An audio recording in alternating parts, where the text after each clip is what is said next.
আল্লাহ রাব্বুল আলামিন ইরশাদ করছেন, ইয়া আইয়ুহাল ইনসান, হে মানুষেরা, হে লোকেরা, মা গররাকা বিরব্বিকাল কারীম, তোমাদের দয়াময় সম্মানিত রব থেকে তোমাদেরকে কিসে দূরে সরিয়ে দিয়েছে? কোন জিনিস তোমাদেরকে সরিয়ে দিয়েছে তোমার রবের সম্পর্ক থেকে? তোমার রবের সাথে তোমার গভীর সম্পর্ক ছিল, বড় মহব্বতের সম্পর্ক ছিল। তোমার রবের সাথে তোমার বড় দয়ার সম্পর্ক ছিল, সম্মানের সম্পর্ক ছিল। কিসে তোমাকে তোমার রবের এই দয়া থেকে, রহমত থেকে দূরে সরিয়ে রেখেছে? কিসে তোমাকে তোমার রবের সাথে সম্পর্ক ছেদ করিয়ে দিয়েছে? কিসে তোমাকে তোমার রবের কথা ভুলিয়ে দিয়েছে? আল্লাহ তাআলা এরপর বলছেন, শুনো, আল্লাযী খলাকাকা ফাসাওয়াকা ফাআদালাক, বান্দারে, লোকেরা শুনো, সেই রব, যেই রব তোমাকে সৃষ্টি করেছেন, তারপরে তোমাকে একটা সুবিন্যস্ত করে, সুন্দর করে তোমার হাত পা গুলোকে সজ্জিত করেছেন, ব্যালেন্সড করেছেন, তোমাকে একটা সুসামঞ্জস্যপূর্ণ, সুবিন্যস্ত, সুন্দর আকৃতি দিয়ে তোমাকে এই জমিনের মধ্যে প্রেরণ করেছে। ফি আই সূরাতিন মা শাআ রাক্কাবাক, তোমাদেরকে, হে মানুষেরা, তোমাদেরকে তারকিব করেছেন, তোমাদেরকে গঠন প্রকৃতি দিয়েছেন আমার আল্লাহ নিজের ইচ্ছা মোতাবেক। উচ্চ আওয়াজে বলি সুবহানাল্লাহ। তুমি যেমন চেয়েছো তোমাকে তেমন দেওয়া হয়নি, বরং আমার আল্লাহর ইচ্ছায় তোমাকে এত সুন্দর করে গঠন করা হয়েছে। তোমার দুই চোখের দিকে তাকাও, দুটা চোখের একটা চোখ যদি কপালে বসিয়ে দিত, একটা চোখ এখানে দিয়েছে তো আরেকটা চোখ বের হয়ে কপালের মধ্যে লাগিয়ে দিয়েছে, কত বিশ্রী দেখাতো তোমাকে। তুমি নিজেই তোমাকে আয়নার সামনে দেখে তুমি ভয়ে ভীত সন্ত্রস্ত হয়ে যেতে, তুমি নিজেই ভয় পেতে তোমাকে দেখে আয়নার সামনে।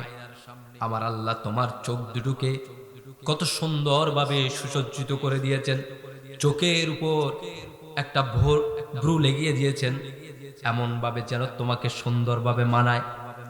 তোমার একটা হাতকে লম্বা করেছেন, আর একটা হাতকে যদি কাটু করে দিত, দুটাকে সমান না করে একটাকে লম্বা করেছেন, আর একটাকে যদি কাটু করে দিত, কতটা বিশ্রী হতো তুমি নিজেই দেখে অবাক হতে। তোমার এক পাকে লম্বা করে দিয়ে আর এক পাকে যদি কাটু করে দিত, তাহলে তুমি হাঁটতে পারতে না সুন্দরভাবে। এভাবে তোমার আকার আকৃতিটাকে দেখো, প্রত্যেকটা আকার আকৃতি এত সুন্দরভাবে আমার আল্লাহ দিয়েছেন, এত মহাব্বত করে তোমাকে সাজিয়েছেন। আমার আল্লাহ বলেন, লাকাদ খালাকনাল ইনসানা ফি আহসানি তাকওয়িম। দেখো মানুষেরা, তোমাদেরকে যত সুন্দর আকৃতি দেওয়া হয়েছে, তোমাদেরকে যত চমৎকার ভাবে তৈরি করা হয়েছে, পৃথিবীর জগতে আল্লাহর যত সৃষ্টি জগৎ রয়েছে, সমস্ত জগৎ সুন্দর, প্রত্যেকটা ভারসাম্যপূর্ণ, ব্যালেন্সড করে তৈরি করেছেন। হাতিকে যেমন বানালে সুন্দর হয় দেখতে, হাতিকে যেমন করলে হাতিটা চমৎকার হয়, সেভাবে হাতিকে আকৃতি দিয়েছেন। বাঘকে যে আকৃতি দিলে সুন্দর হয়, বাঘকে সেভাবে দিয়েছেন। যেভাবে আকৃতি দিলে একটা সাপকে সুন্দর লাগবে, আল্লাহ সেভাবে আকৃতি দিয়েছেন। কিন্তু আমার আল্লাহ পবিত্র কোরআনুল কারীমে বলছেন, বান্দারে শুনো, মানুষদেরকে আমি যে আকৃতি দিয়েছি সেটা হাসান আকৃতি নয়, স্বাভাবিক সুন্দর আকৃতি নয়, বরং আহসান, সুপারলেটিভ ডিগ্রি দিয়ে বলছেন আল্লাহ, সুপারলেটিভ ডিগ্রি দিয়ে বলছেন আহসান, সর্বোত্তম, সর্বোচ্চ সুন্দর, সুন্দরের মধ্যে সর্বশ্রেষ্ঠ সুন্দর আকৃতি আমি মানুষকে দিয়েছি। উচ্চ আওয়াজে বলি সুবহানাল্লাহ। চমৎকার আকৃতি দিয়েছেন আল্লাহ। বলেছেন, আমি সবাইকে, সব সৃষ্টি জগৎকে সুন্দর আকৃতি দিয়েছি, কিন্তু মানুষকে দিয়েছি অতি সুন্দর আকৃতি, চমৎকার আকৃতি। এত চমৎকার আকৃতি পেয়েও কিসে তোমাকে তোমার রব থেকে দূরে সরিয়ে দিয়েছে? কোন জিনিস তোমাকে তোমার রবের থেকে এত দূরে নিয়ে এসেছে ভেবে কি দেখেছো কখন? আমার রবের সাথে তোমার সম্পর্ক সৃষ্টি হতে হবে। আমার আল্লাহ বলছেন, বান্দারে তুমি যদি তোমার রবকে ভুলে যাও, তোমার রব তোমাকে ভুলে নাই। তুমি যদি তোমার রবের কথা স্মরণে নাও রাখো, তোমার রব তোমাকে স্মরণে রাখছে। এই কারণে তোমাকে আমার আল্লাহ দুনিয়ার জগতে তুমি যতক্ষণ বেঁচে আছো নির্দিষ্ট সময় পর্যন্ত তোমার রিজিকের দরজা বন্ধ করে দেয় নাই। তোমাকে তুমি আমার আল্লাহকে মানো না, কাফের হয়েছো, মুশরিক হয়েছো, মুনাফিক হয়েছো, এরপরও আমার আল্লাহ তোমার রিজিকের দরজা বন্ধ করে দেয় নাই। তুমি আমার রবের খাবার খাচ্ছ, আমার রবের রিজিক খাচ্ছ, আমার রবের রিজিক খাওয়ার পরে আমার রবের প্রশংসা করছো না, আলহামদুলিল্লাহ বলছো না, এরপরও আমার আল্লাহ তোমার রিজিকের দরজা বন্ধ করে নাই। দুনিয়ার মানুষ দেখো, তোমার টাকা পয়সায় কেউ চলে, ওই ব্যক্তি যদি তোমার পয়সায় যে চলে সে যদি তোমার বিরুদ্ধাচরণ করে, পরের দিন থেকে তুমি তাকে আর টাকা দাও না। তোমার কর্মকর্তা কর্মচারী যদি তোমার কথা না শুনে, তার চাকরি তাকে, কথা বলেন, তার চাকরি তাকে থাকে না। কিন্তু তুমি দেখো তোমার রব কতটা দয়াবান, কতটা মহব্বত করে তোমাকে। তুমি তোমার রবের কথা শুনছো না, ডিউটি পালন করছো না। তোমার রব বলেছেন তোমার উপর আমি 24 ঘন্টার মধ্যে শুধু 5 ওয়াক্ত নামাজ ফরজ করেছি। 5 ওয়াক্ত নামাজ পড়তে তোমার সময় 24 ঘন্টার মধ্যে 1 ঘন্টার বেশি লাগে। কথা বলেন, 1 ঘন্টার বেশি লাগে না? 1 ঘন্টার বেশি সময় লাগে না। 1 ঘন্টার সময় আমি ফরজ করেছি, আমার নামাজগুলো আদায় করো। আর 23 ঘন্টা সময় তুমি তোমার নিজের জন্য ব্যয় করো। এরপরও তুমি সেই 1 ঘন্টার সময় আমার রবের দুয়ারে আসো না, আমার রবের সামনে দাঁড়িয়ে বলো না আল্লাহু আকবার, আল্লাহ তুমি সর্বশ্রেষ্ঠ, এই কথা তুমি বলো না। আমার রবের সামনে দাঁড়িয়ে তুমি আমার রবের প্রশংসাই বলো না আলহামদুলিল্লাহি রাব্বিল আলামিন। এই কথা না বলার পরেও আমার আল্লাহ তোমার রিজিকের দরজা বন্ধ না করে বরং তোমার জন্য রিজিকের ব্যবস্থা করে দিয়েছেন। কথা বলেন ঠিক কিনা? এরপরেও রিজিকের ব্যবস্থা করে দিয়েছেন মানে বারবার তোমাকে সময় দিচ্ছেন, বলছে বান্দারে তুমি আমার থেকে দূরে কেন যাচ্ছ? আমি তো তোমাকে বারবার কাছে ডাকছি, আসো আমার কাছে, ফিরে আসো আমার কাছে। কত আর দূরে থাকবা? তোমাকে তো আমি জাহান্নামে দেওয়ার জন্য বানাইনি, তোমাকে তো আমি শাস্তি দেওয়ার জন্য বানাইনি রে বান্দা। বান্দা আমি তো তোমাকে বানাইনি যে তুমি জাহান্নামে যাও আর কষ্ট পাও, এটার জন্য আমি তোমাকে বানাইনি, বরং আমি তোমাকে বানিয়েছি তুমি আমার ইবাদত করবে, তুমি আমার কথা শুনবে, আমার কথা মোতাবেক যখন তুমি চলবে আমার সাথে তোমার বন্ধুত্ব হবে। তুমি যখন আমার নবীর ইত্তেবা করে চলবে, আমার নবী যে পথ দেখিয়েছেন সেই পথে চলবে, তুমি যখন আমার নবীর কথা মোতাবেক চলবে, আমার নবীর দেখানো পথে মতে জীবন পরিচালনা করবে, তখন আমি আল্লাহ তোমার বন্ধু হয়ে যাব। আর আমি যদি তোমার বন্ধু হয়ে যাই, সমস্ত জগৎ তোমার কদম তলে এসে যাবে, সমস্ত জগৎ তোমার কথা শুনবে। কথা বলেন ঠিক কিনা? এই কারণে ডক্টর আল্লামা ইকবাল লিখেছেন, ইকবাল বলেন কি মোহাম্মদ সে ওয়াফা তूने तू हम तेरे है, ये दुनिया सीज है क्या लौह कलम भी तेरे है। ডক্টর আল্লামা ইকবাল বলছেন কি মোহাম্মদ সে ওয়াফা, নবী করিম সাল্লাল্লাহু আলাইহি ওয়াসাল্লামের ওয়াফাদারিত্ব করো, গোলাম হয়ে যাও, এমন গোলাম, ওয়াফাদার গোলাম, নবীজির ওয়াফাদার গোলাম হয়ে যাও। নবীজির ওয়াফাদার গোলাম যদি এই দুনিয়ার মধ্যে তুমি হতে পারো, ये दुनिया सीज है क्या, এই দুনিয়াটা কোন ছায়া, কি এমন আছে এই দুনিয়ায়, মাতাউদ দুনিয়া কালিল, এই দুনিয়ার যে সামগ্রী তুমি দেখছো, যেটার জন্য তুমি যুদ্ধ করছো, সেই সামগ্রী একেবারে নগণ্য। ये दुनिया सीज है क्या, লৌহ কলম भी तेरे हैं। লৌহ কলম, কলম তোমার কথায় মানুষের তকদির লিখবে। উচ্চ আওয়াজে বলি সুবহানাল্লাহ। এই কারণে এটার অনুবাদ করছেন কবি নজরুল, কত চমৎকার করে কবি নজরুল বলছেন, শুনো দুনিয়ার মানুষেরা নবীজি আমার কেমন।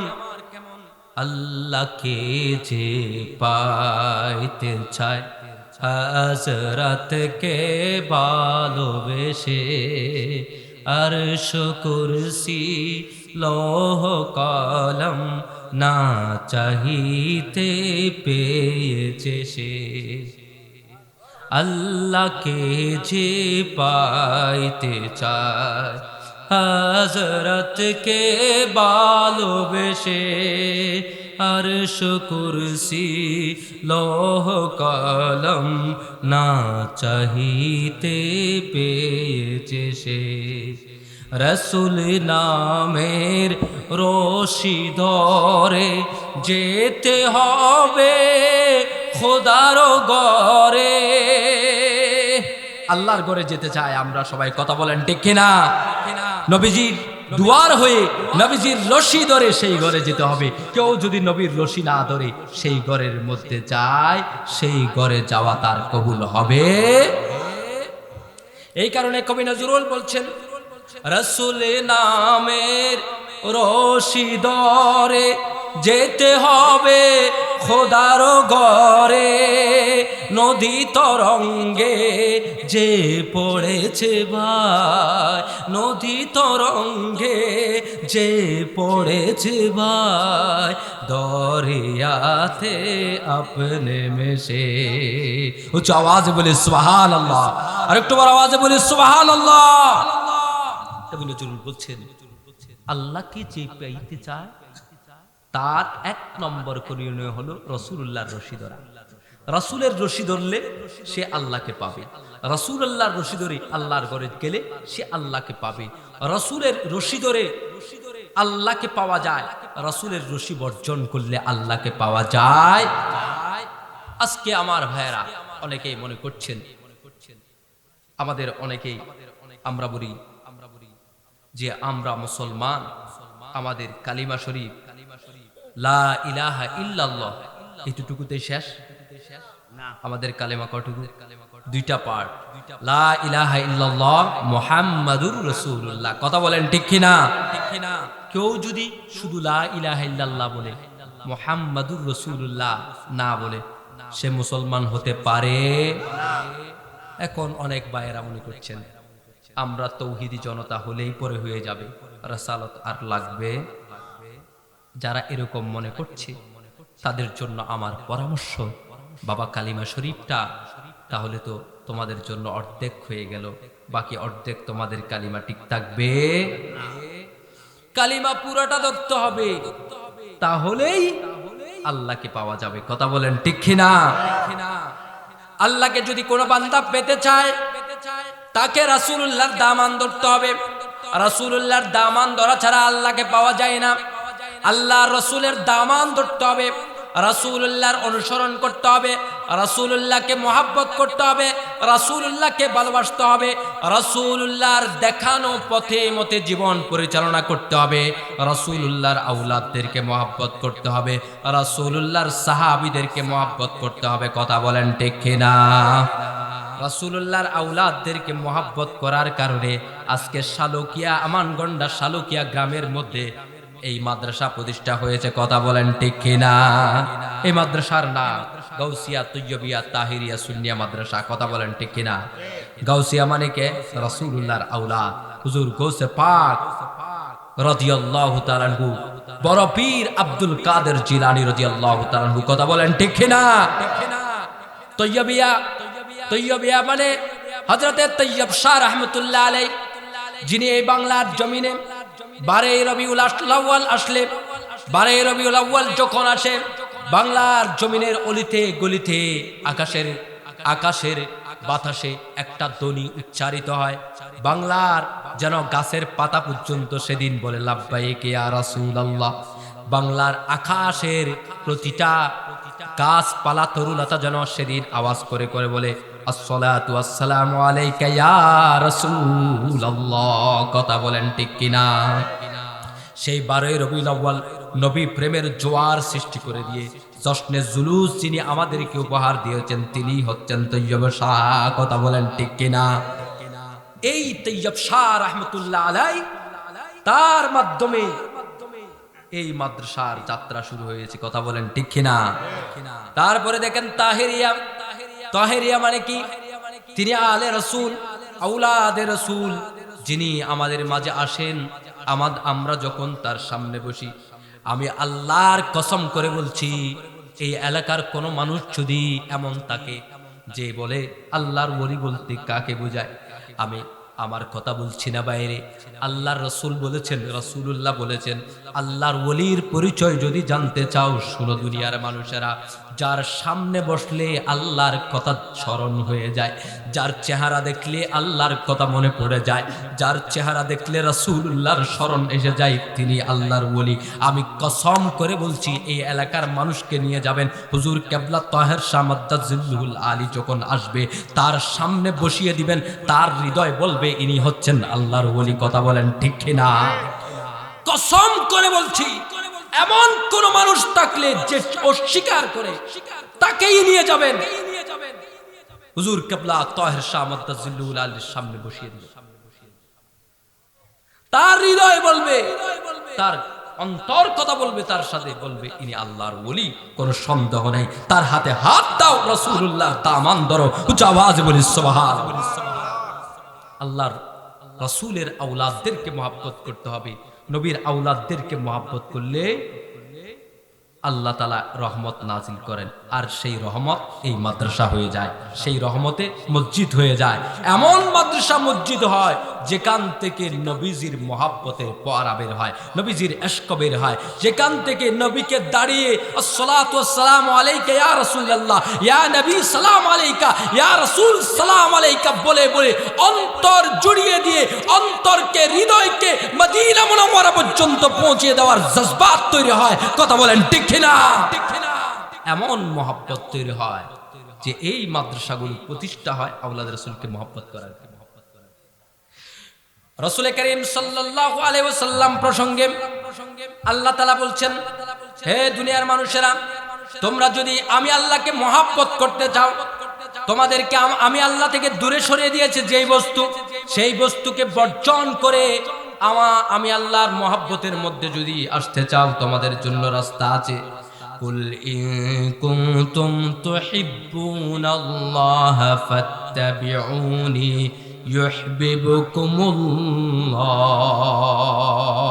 আমার আল্লাহ বলেন, ইয়া রাসূলুল্লাহ, আপনি তাদেরকে বলে দেন, আপনি উম্মতদেরকে বলে দেন, কিয়ামত পর্যন্ত উম্মতদেরকে বলে দেন, যদি তোমরা আমি আল্লাহকে ভালোবাসার দাবি করো, ইন কুনতুম তুহিব্বুনাল্লাহ, তোমরা যদি এই দাবি করো যে আমরা আল্লাহকে ভালোবাসি, তোমরা যদি দাবি করো আমি তৌহিদি জনতা, তুমি যদি দাবি করো আমি তৌহিদ ওয়ালা মানে আল্লাহ ওয়ালা, তাহলে আমার আল্লাহ বলছেন, শুনো, আমার রাসূলকে বলছেন, ইয়া রাসূলুল্লাহ, যারা তৌহিদ ওয়ালা দাবি করে, যারা নিজেদেরকে আল্লাহ ওয়ালা দাবি করে, যারা নিজেদেরকে আল্লাহর মহব্বতকারী দাবি করে, তাদেরকে আপনি বলে দেন, কুল ইন কুনতুম তুহিব্বুনাল্লাহ, যদি তোমরা আল্লাহকে ভালোবাসো, ফাত্তাবিউনি, আমি রাসূলুল্লাহকে অনুসরণ করো।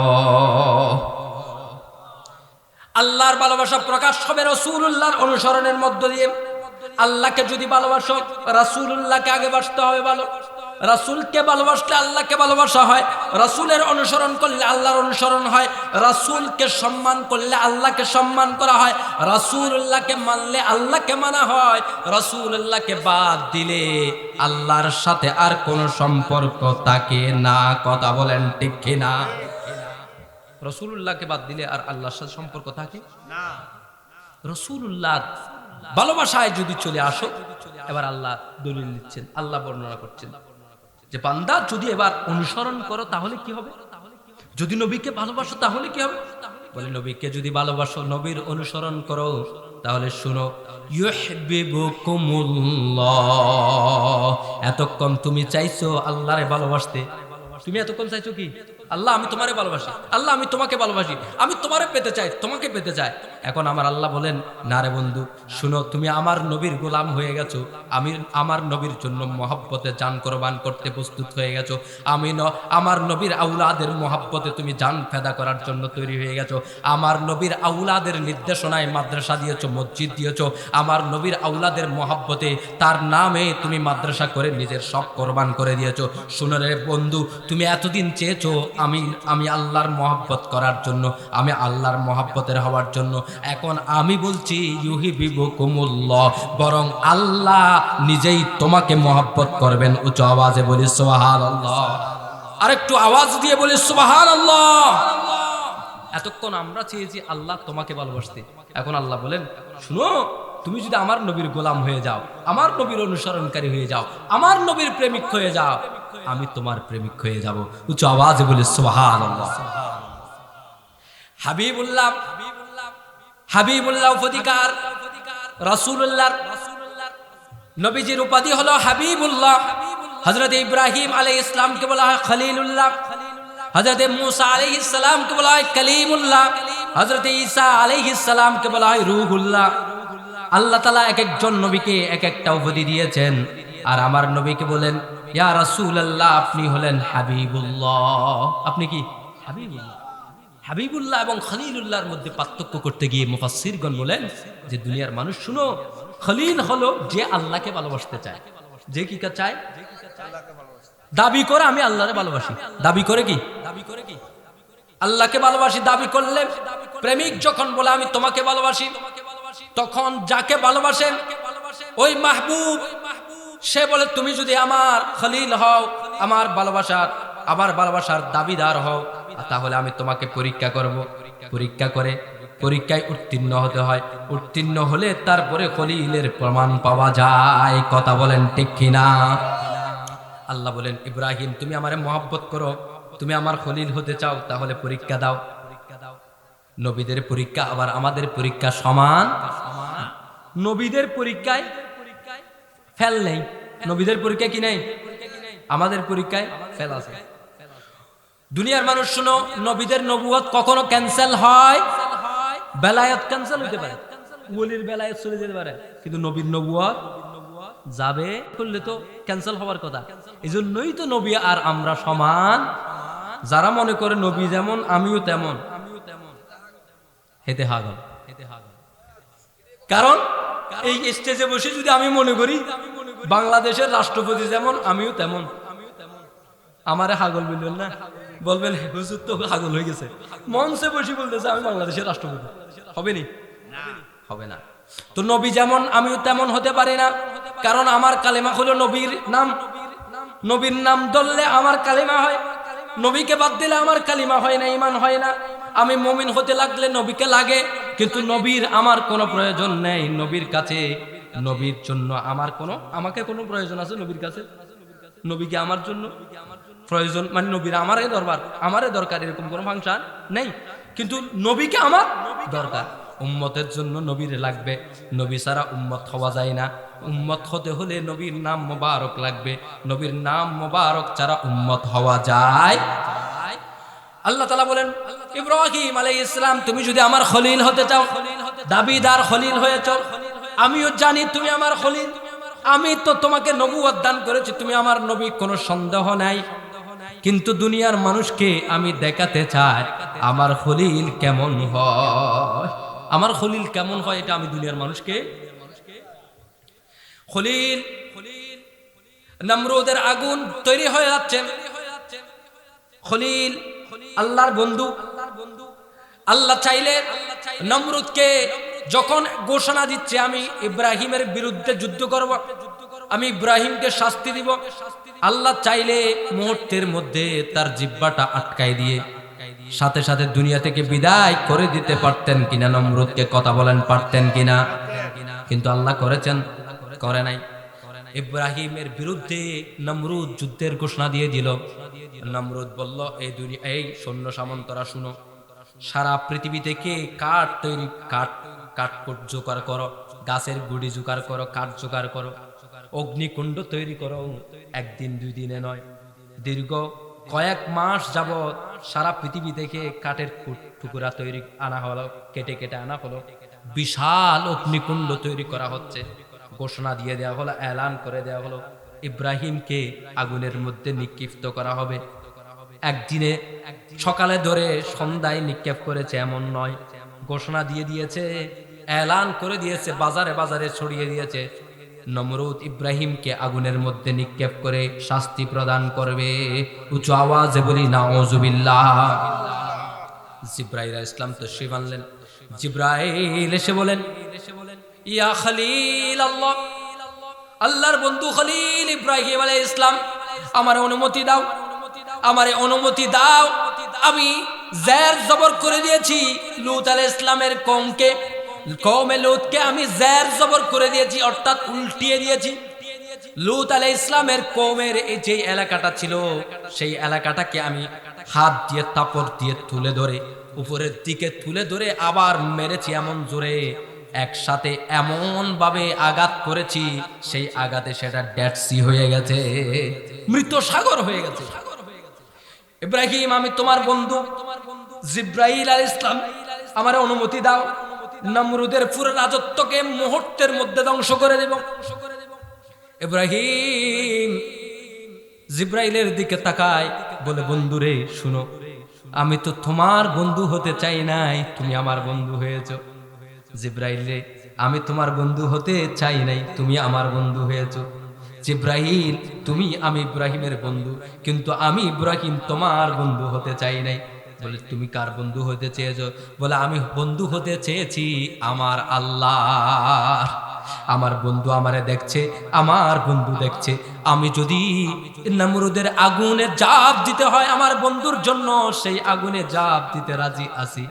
আমার বন্ধুর জন্য আমার জান কোরবান করতে হলে সেটাতেও রাজি আছি, আমার ছেলেকে কোরবান করতে হলে রাজি আছি, আমার স্ত্রীকে নির্বাসনে দিতে হলে রাজি আছি, আমার ছেলেকে নির্বাসনে দিতে হলে রাজি আছি, আমার বিটে বাড়ি সব ছেড়ে দিতে হলে তাতেও রাজি আছি, আমার জান, আমার মাল, আমার সন্তান সব কিছু আমার বন্ধুর জন্য কোরবান করতে রাজি আছি। সব কোরবান করেও আমি আমার আল্লাহর খলিল হতে চাই। উচ্চ আওয়াজে বলি সুবহানাল্লাহ। এই কারণে জিব্রাইল যখন বললেন আমি উল্টাই দিব, নমরুদের রাজত্ব রাখবো না, আমাকে অনুমতি দাও, ইব্রাহিম বলে, না না, তোমাকে দরকার নেই আমার। নমরুদ কাঠকুট সব জোগাড় করলো, জোগাড় করার পরে ঘোষণা করলো, ইব্রাহিমকে গ্রেফতার করো। জিব্রাইল তখনও আসে, আমাকে অনুমতি দাও, আমি এখনো সময় আছে, তাদেরকে ধ্বংস করে দিব। ইব্রাহিম খলিলুল্লাহ বলে, না না, তোমার দরকার নাই, আমার আল্লাহ দেখছে।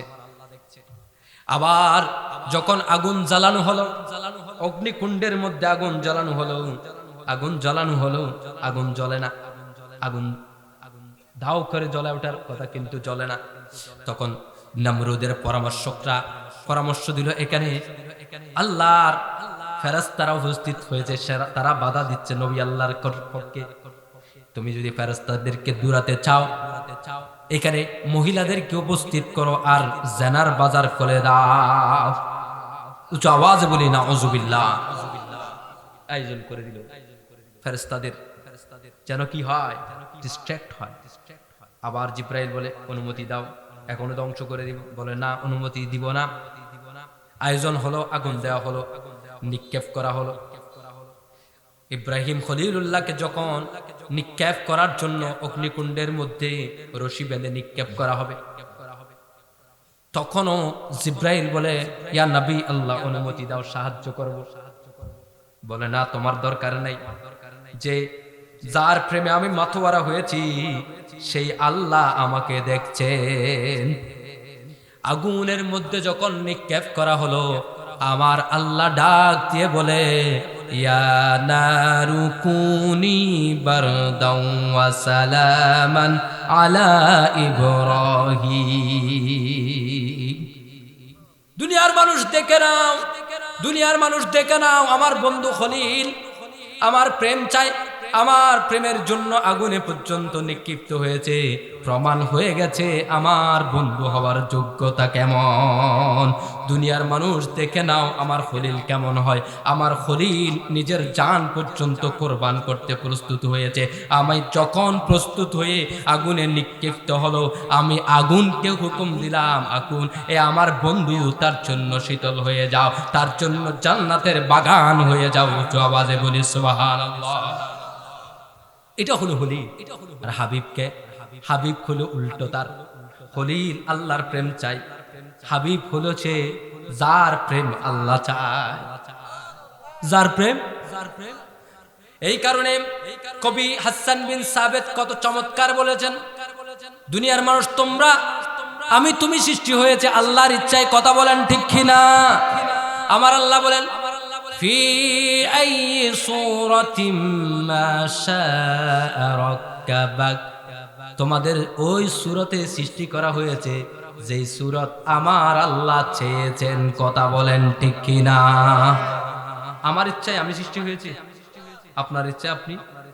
কিন্তু হাসান বিন সাবেত বলে দুনিয়ার মানুষের শুনো, আমার আল্লাহ দুনিয়ার মখলুকের মধ্যে একজন এমনকে সৃষ্টি করেছেন, সাহাবী হাসান বিন সাবেত, যারে বলা হয় শায়েরে রাসূল, যার জন্য মসজিদের মেহরাবে একটা আলাদা মেম্বার তৈরি করা হয়েছে। মসজিদের মেহরাব কয় ভাগে ভাগ? 3 ভাগে। কয়টা ভাগ? এক ভাগের মধ্যে খতিব খুতবা দেন, আর এক ভাগে নামাজ পড়ান, আর এক ভাগ খালি আছে। সেই খালি জায়গার মধ্যে আমরা মাইকের সুইচ ঢুকিয়ে দিয়েছি। আমরা কি ঢুকাই দিছি? মাইকের সুইচ, কারেন্টের তার, মুসাল্লা, যায় নামাজ, সেখানে ঢুকিয়ে দিয়েছি কি ওই মাইকের ব্যাটারি ট্যাটারি সব।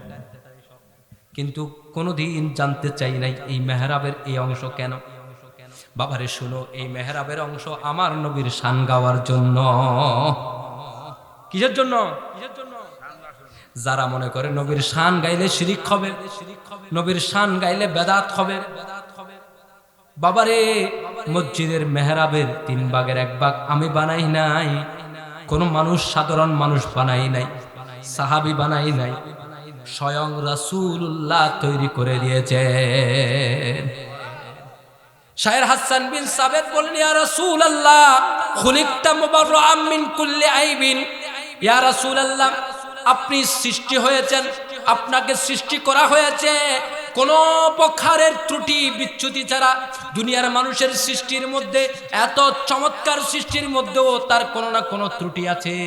হয়তো তার চেহারাটা বেশি সুন্দর নয়, অথবা অতি সুন্দর চেহারা হলেও তার ব্রেনের মধ্যে একটু শর্ট করে দেওয়া হয়েছে, অথবা তার কোনো না কোনো সমস্যা আছে। পরিপূর্ণ সৌন্দর্যে থাকলেও তার অন্য কোনো জায়গায় সমস্যা আছে, এমনভাবে তাকে কোনো না কোনো বিচ্যুতি আছে। কিন্তু ইয়া রাসূলুল্লাহ আপনার কোনো আইব নেই, আপনার কোনো ত্রুটি বিচ্যুতি নেই। কারণ কি? বলে ইয়া রাসূলুল্লাহ যেন আপনি কাআন্নাকা কদ খুলিকতা কামা তাশা, ইয়া রাসূলুল্লাহ যেন আপনি সৃষ্টি হয়েছেন, আপনাকে আমার আল্লাহ সৃষ্টি করেছেন, আপনি রাসূল যেভাবে চেয়েছেন সেভাবে। উচ্চ আওয়াজে বলি সুবহানাল্লাহ। আল্লাহু আকবার। ইয়া রাসূলুল্লাহ, ইয়া রাসূলুল্লাহ, জিন্দাবাদ, জিন্দাবাদ। তাহলে আমি আপনি সৃষ্টি হয়েছি আল্লাহর ইচ্ছায়। আমাদের সৃষ্টিতে, আমাদের সৃষ্টির পদ্ধতি এক, রাসূলুল্লাহর সৃষ্টির পদ্ধতি আরেক, সমান। রাসূলুল্লাহ সাল্লাল্লাহু আলাইহি ওয়াসাল্লাম, অন্যান্য নবীরাও আল্লাহর নবী, আমার রাসূল শুধু নবী নয়, নবীদেরও নবী। আমাদের অন্যান্য নবীদের উম্মতের কালিমা ছিল সেই নবীর নাম। আদম আলাইহিস সালামের যারা উম্মত, তাদের কালিমা লা ইলাহা ইল্লাল্লাহ, আদমু নবিয়ুল্লাহ। আদমকে নবী স্বীকার করা মুসা ইসলামের উম্মতের কাজ, মুসাকে নবী স্বীকার করা ঈসা ইসলামের উম্মতের কাজ, ঈসাকে নবী স্বীকার করা। আর নবীদের কালিমা কি হবে? উম্মতের কালিমা বুঝলাম, মুসা ইসলামের উম্মতের কালিমা বুঝলাম, মুসার নাম তাকা। ঈসা ইসলামের উম্মতের কালিমা বুঝলাম, ঈসার নাম তাকাম। আদম আলাইহিস সালামের উম্মতের কালিমা বুঝলাম, আদমের নাম তাকা। হযরতে আইয়ুব আলাইহিস সালামের উম্মতের কালিমা হলো আইয়ুব আলাইহিস সালামের নাম তাকা। কিন্তু নবীদের কালিমা কি হবে? আমার আল্লাহ কোরআন শরীফের মধ্যে বলছেন, একটা মন গড়া কথা বলছি না, কোরআন খুলে খুলে দেখেন, লা তুমিনুন্না বিহি ওয়া লা তানসুরুন্না। আমার আল্লাহ বলছেন, উম্মতরে শুনো, তোমাদের নবী যেমন তেমন নবী নয়। নবীদেরকে আমি, সমস্ত নবীদেরকে আমি একত্রিত করে ওয়াদা নিয়েছি। কোথায়? আলামে আরওয়ার মধ্যে। দুনিয়াতে আসার আগে বললাম, তোমাদের সবার থেকে আমি ওয়াদা নিতে চাই। ওয়াইদ আখাযাল্লাহু মিসাকান নাবিয়্যিন লামা আতাইতুকুম মিন কিতাবিন ওয়া হিকমা। শুনো রে আম্বিয়ায়ে কেরাম আলাইহিমুস সালাম, রাসূলরা শুনো, তোমরা দুনিয়ার মধ্যে যাবা, তোমাদেরকে নবুয়ত আমি দান করেছি, তোমাদেরকে দুনিয়াতে যাওয়ার পরে কিতাব পাঠাবো, তোমাদের কাছে সহিফা পাঠাবো, কিন্তু তোমাদের সাথে আমার একটা কথা আছে, শুনো। তোমাদের পরে আমার রাসূল যাবে, আমার ওই রাসূল যাওয়ার পরে তোমাদের কাজ হলো সেই রাসূলের উপর ঈমান আনা। তোমাদের অবশ্যই ঈমান আনতে হবে, অবশ্যই সেই রাসূলকে সাহায্য করতে হবে, তোমাদেরকে সেই নবীর ঈমান গ্রহণ করতে হবে। অর্থাৎ নবীরা শুনো, তোমাদেরকেও ঈমান আনতে হবে ওই নবীর উপর। সবাই বলে সেই নবী কোনটা? তখন আমার আল্লাহ স্মরণ করিয়ে দিয়ে বলেন, শুনো রে, সেই নবী হলো মুহাম্মাদুর রাসূলুল্লাহ। সুতরাং সেই নবীর কালিমা পড়বা, নবীদেরও কালিমা হলো লা ইলাহা ইল্লাল্লাহ মুহাম্মাদুর রাসূলুল্লাহ। শুধু আমাদের কালিমা নয়, এটা কার কালিমা? নবীদের। এই কারণে বাবা আদম আলাইহিস সালামের দিকে তাকাও। বাবা আদম আলাইহিস সালাতু ওয়াস সালাম সম্পর্কে আল্লাহর কোরআন বলছেন, ফাতালাক্কা আদামু মির রাব্বিহি কালিমাতিন ফাতাবা আলাইহি ইন্নাহু হুয়াত তাওয়াবুর রহিম। বলে সুবহানাল্লাহ। কোরআন শরীফের আয়াত নি হাফসাব করেছে। ওহীর কয়েকটা স্তর আছে, ওহী 7 ধরনের নাজিল হয়। ওহী নাজিল হওয়ার পদ্ধতি হলো 7টা। কাইফিয়াতুন নুজুলিল ওহী 7টা পদ্ধতিতে ওহী নাজিল হয়। তন্মধ্যে একটা প্রকারের নাম হলো আলকা ফিল কলব। আলকা ফিল কলব, কলবের মধ্যে জানিয়ে দেওয়া, অন্তঃকরণে ঢেলে দেওয়া। আদম আলাইহিস সালামের অন্তরের মধ্যে আল্লাহ তাআলা স্মরণ করিয়ে দিলেন, ঢেলে দিলেন।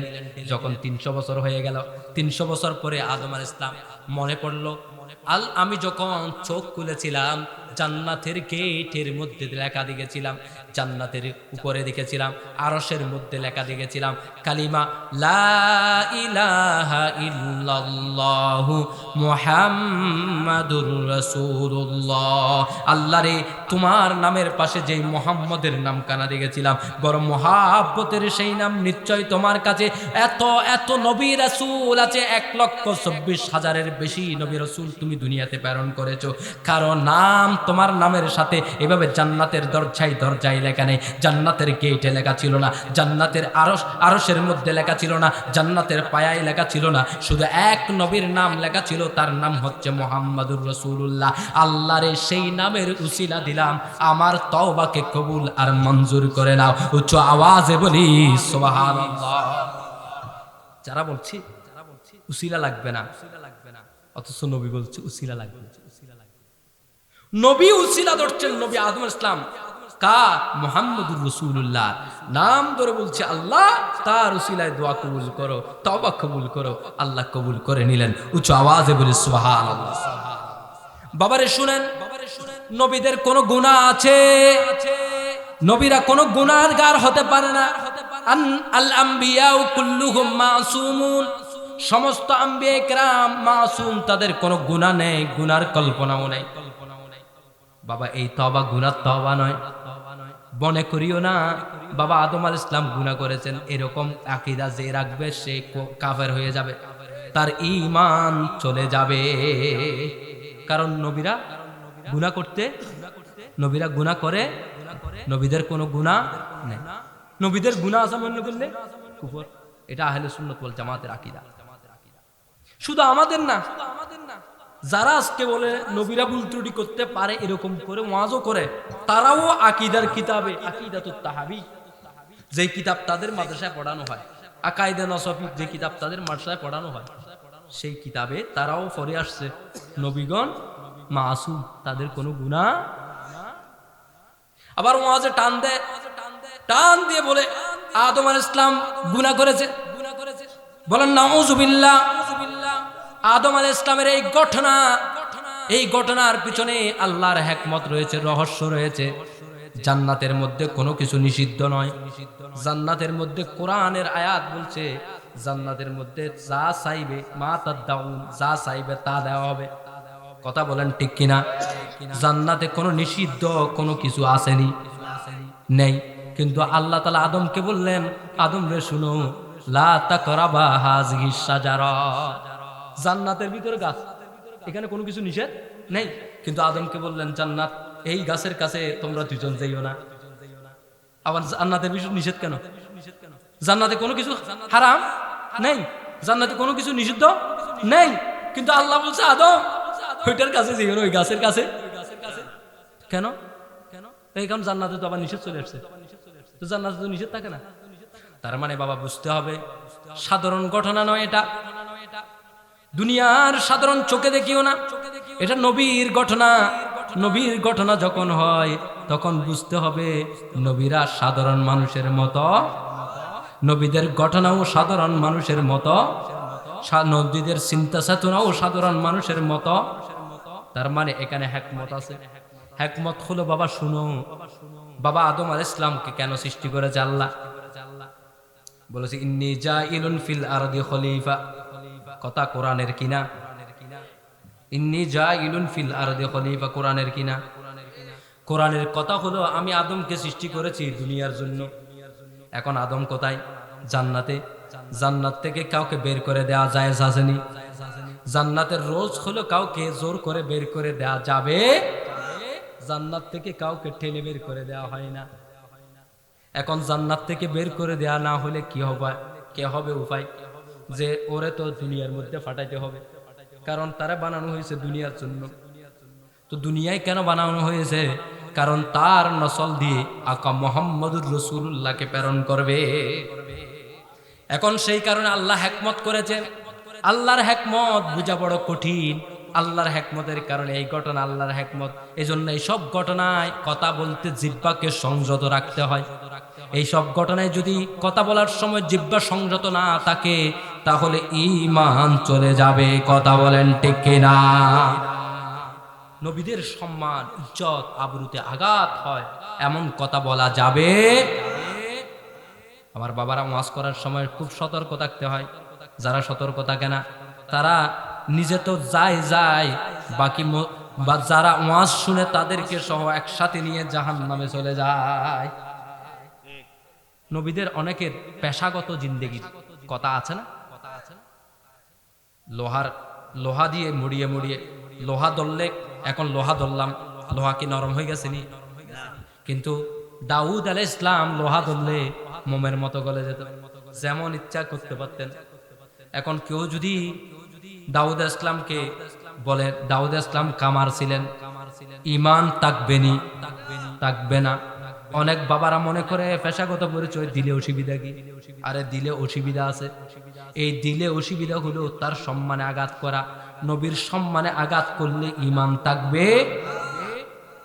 আমার বাবা কৃষক ধরলাম, মনে ধারণা আর কি, ধরেন ইমাজন আপনার বাবা কি কৃষক। এখন কৃষি কাজ ভালো না খারাপ? ভালো কাজ। এখন কৃষক যে বরগাছ হাসি, নিজেরও কোনো জায়গা নেই। আপনি বড় ব্যক্তি হয়েছেন, বড় ব্যক্তি হওয়ার পরে আপনি মঞ্চে দাঁড়ায় বলবেন আমার আব্বা কৃষক ছিল, আমার বাবা পড়ালেখা জানে না, আলিফ বা তাজা কিছু জানে না, বলবেন? এভাবে বলবেন? কি বলবেন? আমার বাবা অনেক কষ্ট করে আমাকে মানুষ করেছেন, আমার বাবা কৃষক ছিল, তারপরও পড়ালেখার দাম বুঝেছেন, মর্যাদা তুলে ধরবেন এভাবে। কথা বলেন ঠিক কিনা?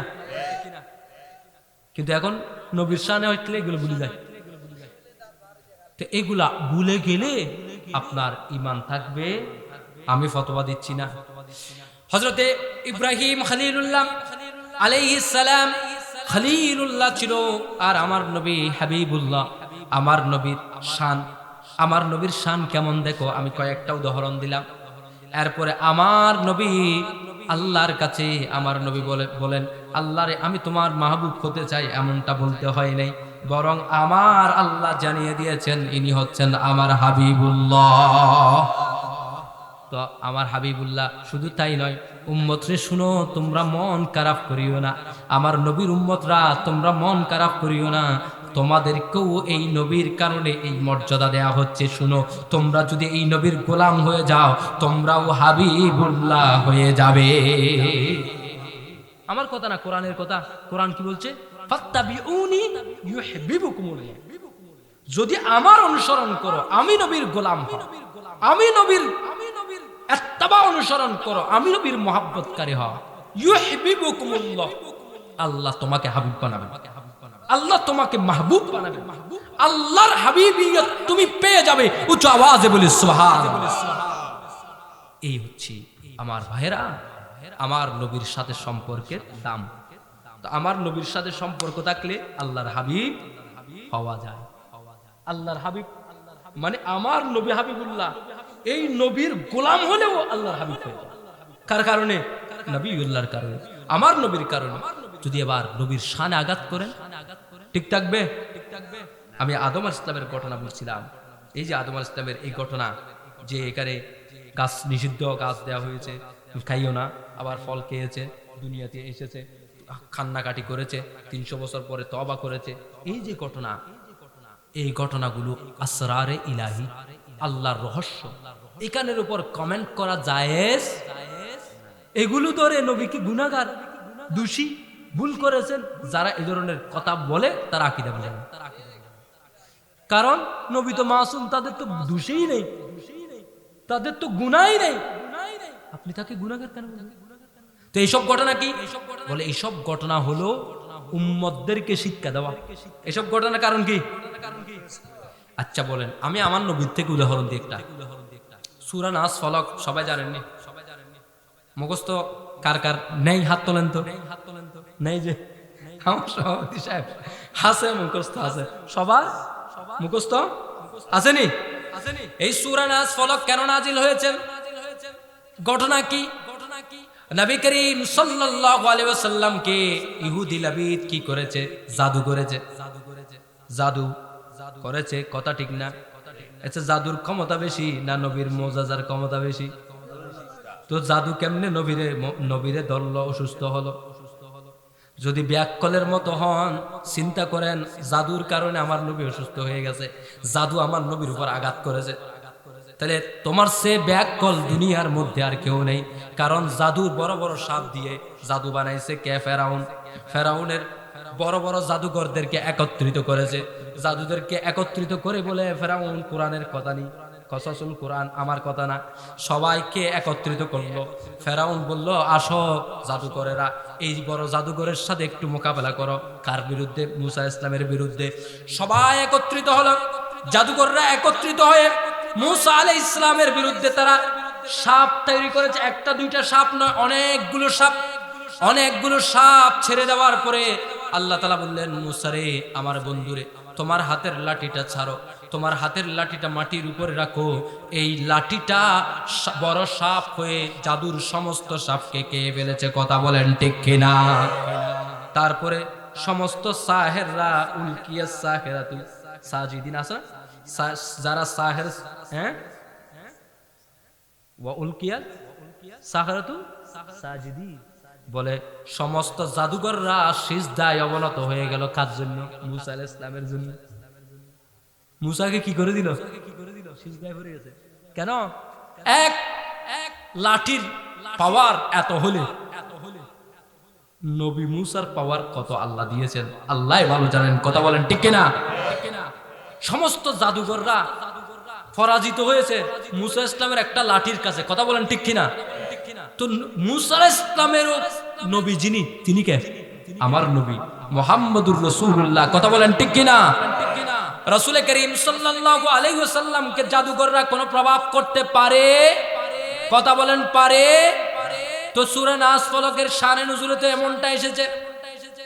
এমনটা আসার ব্যাখ্যা দিয়েছেন মুফাসসিরে কুরআনগণ। বলে এটার ব্যাখ্যা হলো, এটা নবীজি রাহমাতুল লিল আলামিন উম্মতদের উপর দয়া করেছে। উম্মতদেরকে জাদু করবে জাদুকরেরা, ইহুদিরা উম্মতদেরকে কষ্ট দিবে, খ্রিস্টানরা উম্মতদেরকে কষ্ট দিবে, মগবদ্দু সাম্মাবদ্দুরা মানুষদেরকে কষ্ট দিবে, পাহাড়িরা মানুষদেরকে পাহাড়ের মধ্যে বসে বসে শয়তানের পূজা করে জাদু করবে মুসলমানদেরকে। মুসলমানরা রে শুনো, তোমাদের জন্য রহমতুল লিল আলামিন এমন ক্ষমতা নিয়ে এসেছেন, তোমাদের জন্য এমন দুইটা সূরা নাজিল হওয়ার ঘটনা করেছেন। এটা আমার নবী তোমাদেরকে প্র্যাকটিক্যাল ক্লাস দেখিয়েছেন। প্র্যাকটিক্যাল ক্লাস দেখানোর জন্য আল্লাহর পক্ষ থেকে এই ঘটনা ছিল। উচ্চ আওয়াজে বলি সুবহানাল্লাহ। এটা প্র্যাকটিক্যাল ক্লাস। ব্যাংকেটে প্র্যাকটিস শেখানো হয়। কোথায়? হসপিটালে। বায়োলজিতে অ্যানাটমি শেখানোর জন্য বিভিন্ন প্র্যাকটিক্যাল ক্লাস করা হয়। তো এখন এটা কাটি ফেলছে। এই যে এখন আধুনিক প্রযুক্তির কারণে এখন প্লাস্টিকের তৈরি হয়েছে, তখন তো প্লাস্টিকের ছিল না, ডিরেক্ট ছিল।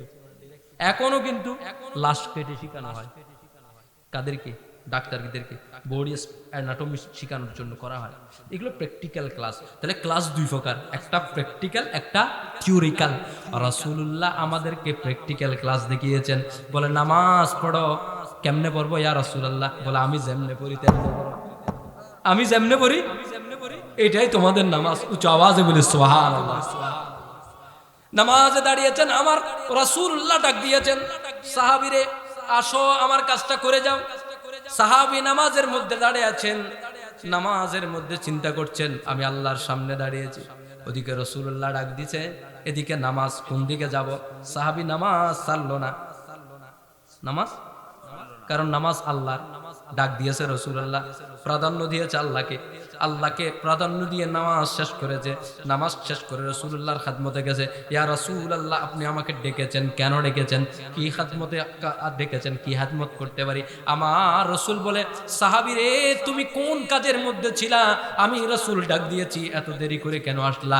সাহাবী বলে, ইয়া রাসূলুল্লাহ, আমি নামাজের মধ্যে ছিলাম, নামাজের কারণে একটু আসতে দেরি হয়েছে। আমার আল্লাহ বলে, সাহাবীরে শুনো, কোরআনের আয়াত নাজিল করে দিলেন, জিব্রাইলকে পাঠিয়ে দিলেন। বলে, জিব্রাইল যাও আমার বন্ধুর কাছে, কোরআনের আয়াত নিয়ে যাও, উম্মতদেরকে শিখিয়ে দাও। ইয়া আইয়ুহাল্লাযীনা আমানু ইস্তাজিবু লিল্লাহি ওয়া লির-রাসূলি ইযা দাআকুম লিমা ইউহয়িকুম। কথা বলেন ঠিক কিনা? হাফেজ সাহেব কোরআনের আয়াত নি, কোরআনের আয়াত নি কি বলছে? কোরআনের আয়াতে বলে, সাহাবী নামাজ ছেড়ে রাসূলের ডাকে আসে নাই। জিব্রাইল এসেছে কোরআন নিয়ে, এসে বলে, ইয়া রাসূলুল্লাহ, আপনি বলে দেন ইমানদাররে শুনো, নামাজে থাকো, হজে থাকো, যাকাতে থাকো, যেটার অবস্থায় থাকো না কেন, আমার রাসূল যখন ডাক দিবে নামাজ সেখানে রেখে চলে আসবা। নামাজ যেটুকুতে আছে, রুকুতে গেছো সুবহানা রাব্বিয়াল আযীম বলেছো, একবার বলেছো, আমার নবী ডাক দিয়েছে, চলে যাবা। চলে গিয়ে আমার নবীর সব কাজ করবা, যা বলেছেন করবে, করে এসে আবার ওই রুকুতে আজ যাইতে হবে না, ডাইরেক্ট সিজদায় চলে যাবা। নামাজ তোমার ভাঙে, নামাজ তোমার। এখন অনেকে মনে করলে নামাজে নবীর সালাম দেওয়ার সময় স্মরণ করলে নামাজ ভাঙি যায়, মনে করেনি? বলে নবীরে কেমনে স্মরণ করবো? এখানে শুধু আল্লাহ, আল্লাহ ছাড়া আর কি, আর কিছু থাকবে না। আমার রাসূল বলতেছে, কোরআন আল্লাহ বলতেছে, আমার রাসূল যদি ডাক দেয়, নামাজ যেখানে নামাজ আছে, যতটুকুতে আছে ওইটুকুতে রেখে না কোথায় চলে যাবা? আমার রাসূলের খাদমতে, খাদমত সব করে আবার এসে নামাজে দাঁড়াবা। শুরু থেকে আর পড়তে হবে না, কোত্থেকে পড়বা? যতটুকুতে রেখে গেছিলা সেইটুকু থেকেই আবার শুরু করবা। উচ্চ আওয়াজে বলি সুবহানাল্লাহ। বলে কারণ কি? বলে কারণ হলো লিমা ইউহয়িকুম। আসেনি কোরআন শরীফ? লিমা, আমি কোরআনের বাইরে যাচ্ছি না আজকে, কিন্তু লিমা ইউহয়িকুম, যা তোমাদেরকে হায়াত দিবে। ইউহি মানে কি? হায়াত দিবে। বলে যে আল্লাহ রাসূল যদি ডাক দেয় তোমরা সেখানে চলে যাও। আল্লাহ রাসূলের ডাকে যাওয়া, রাসূলুল্লাহর ডাক দিলে তোমার ওই ডাক, ওই আহ্বান তোমাকে হায়াত দান করবে। কেমন হায়াত দান করবে? এটার ব্যাখ্যা করতে গিয়ে মুফাসসিরিন ইকরাম বলেছেন, রাসূলুল্লাহ দুই ধরনের হায়াত দিতে পারে, জাহিরও দিতে পারে, বাতিনও দিতে পারে। এখানে এক ধরনের তাফসীর হচ্ছে, তোমার মরা কলবকে রাসূলুল্লাহর ডাকের মাধ্যমে জিন্দা করে দিবেন, একটা। 2 নম্বর হলো মারা গেছে, ডাইরেক্ট মারা গেছে এমন ব্যক্তিকেও নবী কুম বিইজনিল্লাহ বললে দাঁড়িয়ে যাবে। এটা আল্লাহ তাআলা নবীকে ক্ষমতা দিয়েছেন। উচ্চ আওয়াজে বলে সুবহানাল্লাহ। আবার এটারে শিরিক মনে করিও না, অনেকে মনে করবে এটা শিরিক। হায়াত দাতা, জীবন দাতাকে আল্লাহ, আল্লাহ ছাড়া তো কেউ দিতে পারে না। না, এখন কেউ যদি দিতে না পারে, হুজুর বলেন দাজ্জালকে মসিহ বলেন, দাজ্জাল মসিহ নি, মসিহুদ দাজ্জাল বলে না, আল মাসিহ আদ দাজ্জাল, মাসিহুদ দাজ্জাল বলেনি। মসিহ মানে কি? মসিহ মানে হায়াত দানকারী, মসিহ মানে জীবন দানকারী। হযরত ঈসা আলাইহিস সালামকেও মসিহ বলা হয়, ঈসা মসিহুল্লাহ, ঈসা মসিহ, মসিহ বলা হয় মানে হায়াত দানকারী। তাহলে মসিহ শব্দের অর্থ হায়াত দানকারী। একজন কাফেরও হায়াত দিতে পারে, আরেকজন নবী। দুইটা দলিল দিলাম, কোরআন হাদিস থেকে, মন গড়া নয়, হাদিসের কথা, কোরআনের কথা। মসিহ ঈসা ইসলামকে মসিহ বলেছেন কোরআন, মসিহ ইবনুল্লাহ বলছে না, মসিহ বলেছে কি? কোরআন। মানে ওদের দাবি হইলো মসিহ হইলো আল্লাহর সন্তান কাফেরদের, কিন্তু আল্লাহ বলছেন না, ও কাফের কি, ঈসা ইসলাম আল্লাহর সন্তান নয়, বরং আল্লাহর নবী, আল্লাহর বান্দা, আল্লাহর নবী রাসূল। আর মসিহ হাদিসে এসেছে দাজ্জাল। তাহলে দুইটা, একটা ঈমান, একটা কাফের, একটা ঈমানদার। মুসা ঈসা ইসলাম হলো কি? ঈমানদার। আর দাজ্জাল হলো কাফের। তাহলে এই জীবন দেওয়া, দুনিয়ার মানুষকে জীবন দেওয়া কাফেরও দিতে পারে, ক্ষমতাটা আছে। আবার ঈমানদারও দিতে পারে। দুইটার মধ্যে পার্থক্য আছে না নেই? একটা জীবন দিয়ে ঈমান নিয়ে নিবে, ঈমান কেড়ে নিবে, আর একটা জীবন দিয়ে জীবনও দিবে, ঈমানও দিবে। উচ্চ আওয়াজে বলি সুবহানাল্লাহ। নবী জীবনও দিবে, ঈমানও দিবে, দুইটাই ক্ষমতা আছে। এই হযরতে রাসূল করিম সাল্লাল্লাহু আলাইহি ওয়াসাল্লামকে আল্লাহ তাআলা এমন ক্ষমতা দিয়েছেন। রাসূল করিম সাল্লাল্লাহু আলাইহি ওয়াসাল্লাম যদি বলে কুম বিইজনিল্লাহ, মৃত মানুষও আল্লাহর ক্ষমতা বলে জীবিত হয়ে যেতে পারে। কথা বলেন ঠিক কিনা? আর প্রমাণ দেখবেন, প্রমাণ রাসূলুল্লাহটা লাগবে না, সিদ্দিক আকবরেরটা দেখবেন। এখন হযরত আবু বকর সিদ্দিক রাদিয়াল্লাহু তাআলা আনহু যুদ্ধের ময়দান থেকে আসতেছেন, একে একে সব আসতেছেন। এক মা এসে দাঁড়ায় বলতেছে, আমার ছেলে আসতেছেনি। সব সাহাবী বলছে, তোমার ছেলে শহীদ হয়ে গেছে। আস্তে আস্তে একদম লাস্ট দুইটা রাওয়ায়াত আছে, এক রাওয়ায়াত আছে সবাই বলছে পিছন থেকে জিজ্ঞেস করো, মানে উনি শাহাদাত বরণ করছে, মাকে ডিরেক্ট বলতেছে না, বললে হুট করে কি পারবে একটু। আমরা যদি গিয়ে বলি এই তোমার ছেলে মারা গেছে, কতটা কষ্ট। তো এই কারণে সবাই ইশারা করতেছে কি, পিছনের জন, পিছনের জন, পিছনের জন। এমন করতে করতে করতে একদম লাস্ট পিছনে চলে আসছে কেন, হযরত আবু বকর সিদ্দিক। যখন ওনারা বলছে ছেলে কই, বলে আসতেছে, জবান দিয়ে কি বের হয়ে গেছে, কিন্তু সবাই জানে কি শহীদ হয়ে গেছে। কিছুক্ষণ পরে মা দেখে ওই ছেলে বরাবর চলে আসতেছে। আমার আল্লাহ সিদ্দিকের জবানের কারণে শহীদ হওয়া মানুষকে জীবন দান করেছেন। কথা বলেন ঠিক কিনা? তাহলে সিদ্দিকের ডাকেও কি হয়ে যায়, নবীর ডাকে হবে কিনা? এটা শিরিক নয় মাওলানা সাহেব, শিরিক তাকে বলে একটু পার্থক্য জানতে হবে। আমি পার্থক্যটা আপনাকে সহজ করে বলি। বিসমিল্লাহির রহমানির রহিম কোরআন শরীফে আছে না? আচ্ছা বলেন তো, রহমান কে? রহমান কে? রহিম কে? আচ্ছা মাওলানা সাহেব, উনি হাফেজ সাহেব, লাকাদ জাআকুম রাসূলুম মিন আনফুসিকুম আজিজুন আলাইহি মা আনিতুম হারিসুন আলাইকুম বিল মুমিনিনা রাউফুর রহিম। এখানে রহিম কে? আল্লাহ নি, রাসূলুল্লাহ। আমি বলছি না, কোরআন বলছে। কোরআন বলছে লাকাদ জাআকুম রাসূলুন, কে আসবে তোমাদের কাছে? রাসূল। বলে রাসূলটা কেমন, ওনার শান কি? বলে ওনার শান হলো আজিজ। উনি কি আজিজ? কে? অন্য আয়াতে আজিজ কে? আল্লাহ। এখানে কে বলতেছে? রাসূলুল্লাহ। এখানে কে? অন্য আয়াতে বলছে ইন্নাহু সামিউন আজিজ আছে, ইন্নাহু আজিজুন আছে। তাহলে আজিজ মানে আল্লাহ। এখানে এই আয়াতে বলতেছে আজিজ হলো রাসূল। রউফ হলো রসুল, রহিম হলো রসুল। বিসমিল্লাহির রহমানির রহিমে রহিম কে? আর লাকাদ জাআকুম রাসূলুম মিন আনফুসিকুম, এই আয়াতের মধ্যে রহিম কে? রাসূলুল্লাহ। এখন বলেন কোরআন কি শিরিক শিখায়নি? কোরআন শিরিক শিখায়?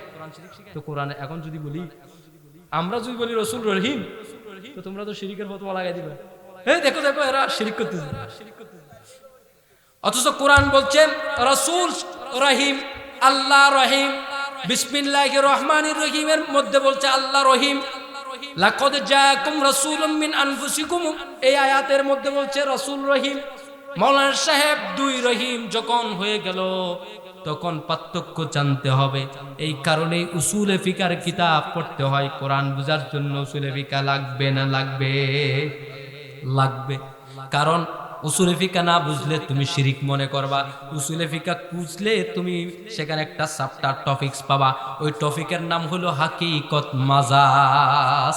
হাকিকত বলে যে ওর হাত অনেক লম্বা, ওর হাত ঢাকা পর্যন্ত লম্বা। ওর হাত ঢাকা পর্যন্ত লম্বা মানে হাতটা এখান থেকে এরকম লম্বা হয়ে ঢাকা পর্যন্ত চলে গেছে, এরকম নেই মনে হয়। এরকম আপনাদের আমাদের সভাপতি সাহেবের হাত লম্বা ঢাকা পর্যন্ত বা সিটাং পর্যন্ত। এখন হাত লম্বা মানে কি? ওনার হাত এটা লম্বা হয়ে সিটাং পর্যন্ত। তো এখানে হাত মানে কি? ক্ষমতা। হাত মানে কি? মানে এটা মাজাজ। এটা কি মাজাজ? রূপক। এটা কি বলা হয়? রূপক। বলো যে রূপক করতে বলেছেন, তার মানে হাকিকত বলে যে আমার হাত, এই হাতের মধ্যে ধরেন এই হাতে একটা ঘড়ি আছে, এখন হাতটা হাকিকত না মাজাজ? হাকিকত, এটা বাস্তব, এটা হলো রূপকত্বে নয়। এটা হাত বলতে যেটা বুঝে এটাকে বুঝাচ্ছি। তাহলে ওনার হাত লম্বা ঢাকা পর্যন্ত, ওই হাত এই হাত নেই, ওই হাত মানে ক্ষমতা। তাহলে এই একটা শব্দ হাত অর্থে ব্যবহার হয়েছে। যখন বলেছি ওনার হাত লম্বা ঢাকা পর্যন্ত তখন হলো মাজাজ, আর যখন বলেছি আমার হাতের মধ্যে একটা ঘড়ি আছে এই হাত হলো হাকিকত। কথা বলেন ঠিক কিনা? যখন বলা হয় আল্লাহ রহিম তখন হলো হাকিকত জাত। এটা আল্লাহর কেউ রহিম বানায় নাই, আল্লাহ স্বয়ং ক্ষমতায় রহিম। উচ্চ আওয়াজে বলি সুবহানাল্লাহ। আর যখন বলা হয় রসুল রহিম তখন হবে মাজাজ। এই ক্ষমতা দিয়েছেন কে? মানে রসুলুল্লাহর যত ক্ষমতা সব কে দিয়েছেন? কথা বুঝেছেন?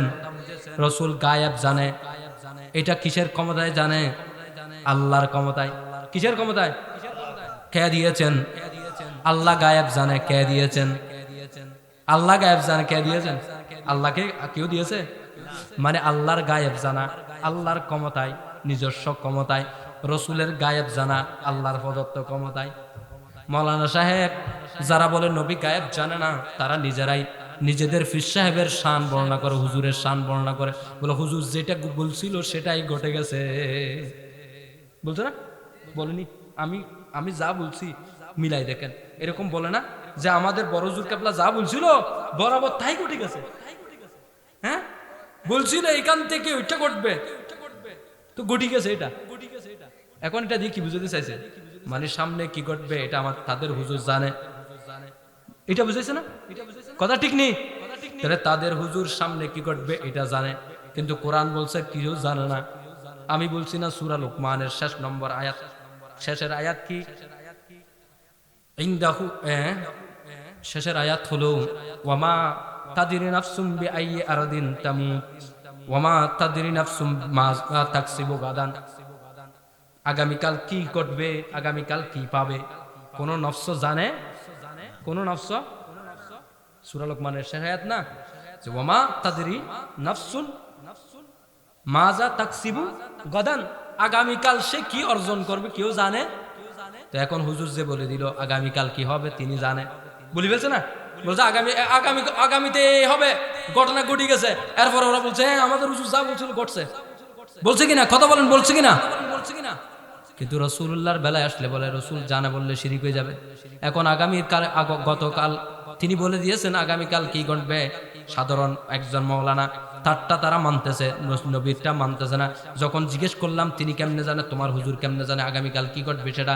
বলে আমার হুজুর হলো আল্লাহর ওলি, আমার হুজুর হলো ভালো মানুষ, আমার হুজুর হলো তাকওয়াওয়ালা মানুষ, এই কারণে আমার হুজুরকে আল্লাহ তাআলা কসফের ক্ষমতা দিয়েছেন। কাশফের ক্ষমতায় তিনি বলেছেন, কাশফ দেখে বলে দিয়েছেন। তো হুজুর আপনার কাশফ এটা কি? এটা আগামীকালের ঘটনা যদি কাশফ দিয়ে বলা হয়, এটাও তো এক ধরনের গায়েব। কথা ঠিক নি বেঠিক? কথা ঠিক না? আচ্ছা জান্নাত জাহান্নাম এগুলো হাজার না গায়েব? জান্নাত জাহান্নাম হাজার নি? দেখছেন জান্নাত জাহান্নাম দেখছেন? কেউ দেখছেন নি জান্নাত জাহান্নাম? কিন্তু কে দেখেছেন? রাসূলুল্লাহ। কথা বলেন ঠিক কিনা? জান্নাত দেখছেন আমার রাসূল মেরাজের রাতে? রাসূল জান্নাত দেখেছেন কিনা? তো জান্নাত গায়েব না হাজার? রাসূল জান্নাত দেখেছেন কিনা? তো যিনি দেখেছেন তিনি জানেন কিনা? জান্নাতের দেওয়ালে কি আছে, কার রুম কোনটা? তোমার রুম এসে বলে সিদ্দিক তোমার রুম দেখে এসেছি, ফারুক আজম তোমার রুমটাও দেখে এসেছি, ওসমান চুন্নুরাইন মৌলা আলী শের খুদা তোমাদের প্রত্যেকের কামরাটা আমি দেখেছি, জান্নাতের মধ্যে তোমাদের রুম কোনটা, কার কোনটা রুম সেটা দেখে এসেছি। বলে বেলাল তোমার আজানের আওয়াজ জান্নাতে পর্যন্ত শুনে এসেছি। কথা বুঝছো? তো এগুলো গায়েব না? তো কোনটা গায়েব? আচ্ছা বুঝলাম এগুলো তোমরা এগুলো না মানলেও না মানো। আচ্ছা আল্লাহ গায়েব কিনা? কেউ দেখছিনি আল্লাহকে, কিন্তু কে দেখেছেন? আমার রাসূল। কথা বলেন ঠিক কিনা? আমার রাসূল চোখে দেখেছেন আমার আল্লাহকে, আমার আল্লাহর দিদার পেয়েছেন। উচ্চ আওয়াজে বলে সুবহানাল্লাহ। সবচেয়ে বড় গায়েবকে আমার রাসূল দেখেছেন, জেনেছেন। তো এইটা বললে অসুবিধা কোথায়? তো মৌলানা সাহেব কোরআন শরীফের আয়াতে বলে দিয়েছে আবার আল্লাহ ছাড়া কেউ গায়েব জানে না। তো এখন কি হবে? ওই মৌলানা সাহেব আগেরটার যেই ফায়সালা দিয়েছি এটারও একই ফায়সালা। আগে যেমন দিয়েছি রহমান রহিম, রহিম আল্লাহ ও রসুল, হাকিকত মাজাজ। আল্লাহ এলমে গায়েব জানেন, রসুল গায়েব জানেন, আল্লাহ এলমে গায়েব জানেন। এটা হলো আল্লাহর জাতি, আল্লাহর হাকিকি। আল্লাহরে কেউ জানাইতে হয় নাই, আল্লাহর নিজস্ব ক্ষমতা বলে জেনেছেন। আর রসুল আল্লাহকে আল্লাহ ক্ষমতা দিয়েছেন। উচ্চ আওয়াজে বলে সুবহানাল্লাহ। কথা বুঝতে পারছি? এবার আসেন রাসূল করিম সাল্লাল্লাহু আলাইহি ওয়াসাল্লামকে আল্লাহ এতটা মহব্বত করেন। আল্লাহ একটা হলো হিজরতের, আর একটা হলো কিসের? বদর যুদ্ধের ময়দানে। হুজুর করিম সাল্লাল্লাহু আলাইহি ওয়াসাল্লামের মদিনা রাষ্ট্র গঠন হওয়ার পরে প্রথম বড় ধরনের অ্যাটাক যেই যুদ্ধের মাধ্যমে সংগঠিত হচ্ছে সেই যুদ্ধের নাম বদর যুদ্ধ। কথা বলেন ঠিক কিনা? বদর যুদ্ধের ময়দানে যখন প্রস্তুতি হয়ে গেল, কাফেররা বিশাল সৈন্যবাহিনী নিয়ে 1000-এর সৈন্যবাহিনী নিয়ে অস্ত্র শস্ত্রে সজ্জিত হয়ে মদিনা রাষ্ট্রকে ধ্বংস করার জন্য বদরের প্রান্তরে যখন একত্রিত হলো, আমার নবী রাহমাতুল আলামিন সেখানে একত্রিত হলেন। আগের দিন কালকে বদর যুদ্ধ হবে, আগের দিন আমার রাসূল বলেন গোল গোল বৃত্ত দিলেন, কিছু গোল গোল চিহ্ন দিলেন। হাদিসের কথা, আমার কথা নয়। যারা হাদিসের কিতাব পড়েছে, বদর যুদ্ধের ঘটনা পড়েছে, তারা সবাই দেখেছে এটা আমার রাসূল গোল গোল করে কিছু চিহ্ন দিলেন। বলে এই গোল চিহ্নের মধ্যে আবু জাহেল মরবে, এই গোল চিহ্নের মধ্যে উতবা মরবে, এই গোল চিহ্নের মধ্যে সাইবা মরবে। কখন মরবে? আজকে নি কালকে? কালকে বলতেছেন কখন? আজকে। আগের দিন বলে দিচ্ছে। আমার আল্লাহ বলছেন কোরআন শরীফের মধ্যে, ওয়ামা তাদরি নাফসুম বিআই আরদিন তামুত, কোন জায়গায় কে মরবে কোন নফস জানে না, কোন মানুষ জানে, কিন্তু আমার রাসূল জানাই দিছে কিনা?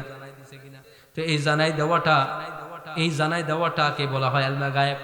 সাধারণ মানুষ যেটা জানে না, আমার নবী সেটা জানে। কথা বলেন ঠিক কিনা? বদর যুদ্ধের ময়দান সংগঠিত হলো। বদর যুদ্ধের ময়দানের পরে সাহাবায়ে কেরাম বর্ণনা করছেন, জিহাদের ময়দান যখন শেষ হয়ে গেল, যুদ্ধে যখন মুসলমানরা বিজয় হলো, তারা ওই গোল দাগগুলো দেখতে গিয়েছেন। গোল দাগগুলোতে আল্লাহর হাবিব যেখানে মারা যাবে বলছে, দেখতেছে বরাবর ওই গোল বৃত্তের মধ্যে আবু জাহেল পড়ে আছে। উচ্চ আওয়াজে বলি সুবহানাল্লাহ। এই কারণে কবি বলছেন, কাহা মরেঙ্গে আবু জাহেল উতবা और शैबा के जंगे बदर कहे नक्शा हुजूर जानते। कुछ आवाज़ बोले सुबहानाल्लाह। আল্লাহ রাসূল এই কবি চমৎকার বলেছেন, কাহা মরেঙ্গে আবু জাহেল উতবা और শাইবা, কোথায় মরবে আবু জাহেল উতবা শাইবা? এগুলো সবকে জঙ্গে বদর কা নকশা হুজুর জানতে। বদর যুদ্ধের ময়দানের নকশা, কখন কি হবে, কোন জায়গায় কে মরবে, এটাও আমার রাসূল জানেন। উচ্চ আওয়াজে বলি সুবহানাল্লাহ। जो हो चुका है जो होगा हुजूर जानते हैं तेरी आता से खुदाया हुजूर जानते हैं तेरी आता से खुदाया हुजूर जानते हैं। ইয়া রাসূলুল্লাহ, আপনি জানেন, কিভাবে জানেন? আল্লাহ রাব্বুল আলামিনের দান, আল্লাহ রাব্বুল আলামিন আপনাকে এই ক্ষমতা দান করেছেন। উচ্চ আওয়াজে বলি সুবহানাল্লাহ। আল্লাহ যাকে ক্ষমতা দিয়েছেন, আপনি অস্বীকার করলে কি ক্ষমতা চলে যাবে? চোখ বন্ধ করে যদি আমি বলি আজকে সূর্য উঠে নাই, সূর্য কি না উঠে থাকবে? মনে হয় উঠবে না। ফেসা দিনের বেলায় চোখ বন্ধ রাখে, রাতের বেলায় চোখ খুলে। পেশা দিনের বেলায় চোখ বন্ধ করে মনে করে সূর্যটা বুঝি উঠে নাই, চোখ আমার বন্ধ যেহেতু সূর্য উঠে নাই। আসলে কি পৃথিবীতে সূর্য উঠে নাই এমন ঘটনা কি ঘটেছে? ঘটে নাই। পেশা চোখ বন্ধ করে চোখে না দেখার কারণে মনে করছে সূর্য উঠে নাই, কিন্তু বাস্তব ঘটনা হলো সূর্য ঠিকই উঠেছে। কথা বলেন ঠিক কিনা? ঠিক অনুরূপ ভাবে কেউ যদি মনে করে আমার রাসূলুল্লাহর এই ক্ষমতা নেই, আমার এই রাসূলুল্লাহর এটা নেই, ওটা নেই, ওটা নেই, নেই এর লিস্ট করে, জানে না এর লিস্ট করে, এটার দ্বারা নবীজির কোনো সম্মানের ক্ষমতি হবে কিনা? নবীর শান কি সে কমাতে পারবে? আমার আল্লাহ বলেন ওয়ারাফা'না লাকা যিকরাক, ইয়া রাসূলুল্লাহ আপনার জিকিরকে সমুন্নত করেছি আমি স্বয়ং আল্লাহ। উচ্চ আওয়াজে বলি সুবহানাল্লাহ। আমার নবীর স্মরণ, আমার নবীর জিকির আমার আল্লাহ তো উঁচু করেছেন। নামাজ পড়ছেন, নবীকে সালাম দিতে হবে। কথা বলেন ঠিক কিনা? নামাজে নবীকে সালাম না দিলে নামাজ হবে না। নামাজে সালাম দিতে হবে, আজানে নবীকে বলতে হবে, জিকির করেন নবীর দরুদ শরীফ পড়তে হবে।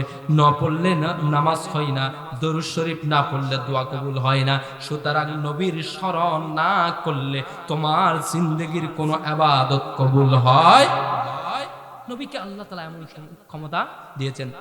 তো বদর যুদ্ধের ময়দানে যখন সব দিক থেকে একটা পরিস্থিতি তৈরি হয়ে গেল, একটা বিপর্যয় অবস্থা তৈরি হবে সংখ্যার কমের কারণে, তখন রাসূলুল্লাহ কিছু বালি নিলেন। বালি নিয়ে বিসমিল্লাহ বলে সেগুলো ছেড়ে দিলেন। আমার আল্লাহ বলছেন ওয়ামা রমাইতা, ইয়া রাসূলুল্লাহ আপনি এগুলো নিক্ষেপ করেন নাই, বালুগুলো আপনি নিক্ষেপ করে নাই। ইস রমাইতা, যখন আপনি নিক্ষেপ করেছেন তখন আপনি মারেন নাই। মেরেছে কে? রাসূলুল্লাহ। বালি নিক্ষেপ করেছে কে? কিন্তু আল্লাহ বলতেছেন যখন আপনি নিক্ষেপ করেছেন তখন আপনি করেন। তো কে করেছে? বলে ওয়ালাকিন্নাল্লাহ রামা, বরং আমার আল্লাহ নিক্ষেপ করেছেন। উচ্চ আওয়াজে বলি সুবহানাল্লাহ। আরেকটু বড় আওয়াজে বলি কে নিক্ষেপ করেছে? তো আসলে নিক্ষেপ করেছে কে? এখন আল্লাহ কি বলছে? বলে শুনো দুনিয়ার মানুষ, এবার জবাব নাও। এটা কি? বলে জবাব হলো বুখারী শরীফের হাদিস। বলে বান্দারে, সাধারণ মানুষের কথা শুনো। সাধারণ মানুষ ইন্নাল আবদা, সাধারণ যারা বান্দা, এই বান্দাগুলো ইয়াতাকাররাবু ইলাইয়া বিন নওয়াফিল, নফল কাজ করলে, ভালো আমল করলে আমার নৈকট্য প্রাপ্ত হয়ে যায়, আমার বন্ধু হয়ে যায়। কি হয়ে যায়? তো আমার বন্ধু হলে কি হয়? বলে আমার বন্ধু হলে শুনো, যখন সে কোনো কিছু ধরে হাত দিয়ে, ইজা ইয়াবতিশু বিয়াদি, তার হাত দিয়ে যখন সে কোনো কিছু ধরে, সে তার হাত দিয়ে ধরে না, বরং আমার কুদরতের ক্ষমতায় ধরে। উচ্চ আওয়াজে বলি সুবহানাল্লাহ। যখন সে কিছু শুনে, তার কান দিয়ে শুনে না, বরং আমার কুদরতের কানে শুনে। যখন সে কোনো কিছু দেখে আমার কুদরতের চোখে দেখে, যখন সে হেঁটে যায় আমার কুদরতের ক্ষমতায় হেঁটে যায়। উচ্চ আওয়াজে বলি সুবহানাল্লাহ। অর্থাৎ এটা তো ওলিদের কথা বললাম, ওলিদের অবস্থা যদি এই হয় তো নবীর অবস্থা কেমন ক্ষমতা দিয়েছেন আল্লাহ। নবীর শান, মান, ইজ্জত এগুলো যারা বুঝবে তারা ইমানদার, না বুঝলে ইমানের কাছেও নেই, ইমানের কাছেও নেই। তাহলে আমাদের এক নম্বর আজকের ওয়াজের মূল কথা যেটা, যেই আয়াত দিয়ে শুরু করেছি ওই আয়াতের সাথে এগুলো সব কানেক্টেড। আয়াত হলো কি, ইয়া আইয়ুহাল ইনসানু মা গররাকা বিরব্বিকাল কারীম, কিসে তোমাকে তোমার রব থেকে দূরে সরিয়ে দিয়েছে। তো জবাব কি? তুমি যখন রসুল থেকে দূরে সরিয়ে দিয়েছ, এই রসুল থেকে দূরে সরানোটাই তোমাকে রব থেকে দূরে সরিয়ে দিয়েছে। কথা বলেন ঠিক কিনা? নবীর থেকে যে দূরে সরে যায় সে আল্লাহর থেকে দূরে সরে যায়, নবীর কাছে যে চলে আসে সে আল্লাহর কাছে চলে আসে। যে নবীর প্রেমে মাতোয়ারা হয়ে যায়, নবীর অনুসরণ ইত্তেবায় সময় কাটায়, সে আল্লাহর কাছে চলে আসে। কথা বলেন ঠিক কিনা? সুতরাং আমাদেরকে আল্লাহ রসুলের কাছে মহাব্বতের হতে হবে। কথা বলেন ঠিক কিনা? নবীর কাছে যদি মহাব্বতের হতে চায়, এক নম্বর যে কাজ সেটা হলো আল্লাহ রসুলকে বেশি বেশি সালামি দেওয়া, সালাতু সালাম দেওয়া, মানে দরুদ শরীফ পাঠ করা। সাহাবী এসেছে, ইয়া রাসূলুল্লাহ, আমি আমার পুরা দিনের 3 ভাগের 1 ভাগ দরুদ শরীফ পড়তে চাই। আল্লাহ রাসূল বলেন, ঠিক আছে, তোমার যতটুকু মন চায়, বেশি বললে ভালো। তখন সাহাবী বলে, ইয়া রাসূলুল্লাহ, তাহলে আমি 3 ভাগ করে, প্রথমে বলছিল 1 ভাগ, এখন বলতেছে ইয়া রাসূলুল্লাহ অর্ধেক করব পুরা দিনের। বলে ঠিক আছে, তোমার যা মন চায়, তবে বেশি বললে ভালো হয়। আল্লাহ রাসূলকে সাহাবী বলে, ইয়া রাসূলুল্লাহ, তাহলে আমি 3 ভাগের 2 ভাগ করব। 3 ভাগে 2 ভাগ। আল্লাহ রাসূল বলছেন, ঠিক আছে, তোমার যতটুক সক্ষম হও ততটুক পড়ো, তবে বেশি পড়লে ভালো হয়।